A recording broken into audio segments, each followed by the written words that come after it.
আমি ফেসবুকে ভিডিও বানাই, আমাকে অনেকে অনেক কথা বলে। কারণ আমি অনেকের কথায় কান দিই না। কি জন্য আমি কান দেবো? আমি এখানে কাজ করতেছি। ফেসবুকে ভিডিও বানাচ্ছি, এটা হচ্ছে আমার একটা কাজ। যেরকম আমি কর্ম করি, এটাই আমার একটা কর্ম। তাহলে আমি ফেসবুকে কাজ করলে আমাকে যদি মানুষ খারাপ বলে, অনেক কি বললো, আমি ওইদিকে দেখি না। কারণ হচ্ছে আমি এখানে কাজ করতে আসছি, আমি কাজ করে যাব। আপনার ভালো লাগবে, ভিডিওটা দেখবেন। যদি ভালো না লাগে, ভিডিওটা ধাক্কা মেরে চলে যাবেন। তাহলে আপনি আজে বাজে মন্তব্য করার কি দরকার? এখানে তো আমি কাজ করতে আসি, আমি কাজ করবে।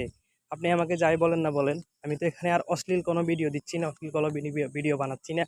যেহেতু আমার এখানে আপনার খারাপ নজরে আসবে, খারাপ দৃষ্টিতে দেখবেন। তাহলে আপনি যদি ভালো লাগে, আপনি একটা লাইক, একটা গঠনমূলক কমেন্ট করে যাবেন। যদি ভালো না লাগে, আপনি চলে যাবেন, ধাক্কা মেরে চলে যাবেন। ভিডিও দেখতে হবে না, কোনো মন্তব্য করার দরকার নাই। তাহলে আমি কি করতেছি না করতেছি সবাই দেখতেছে এখানে। তাহলে আমি আজেবাজে ভিডিও এবং অশ্লীল কোনো ভিডিও দিব না ইনশাল্লাহ। যতদিন এই ফেসবুকে কাজ করব, আপনার ভালো লাগলে ভিডিও দেখবেন, না হয় চলে যাবেন, কোনো সমস্যা নেই। ধন্যবাদ আপনাকে। যারা আমাকে হিংসা করে তারা সফলতা পাক, যারা আমাকে ভালোবাসে তারা এখান থেকে সফলতা পাক। ধন্যবাদ সবাইকে।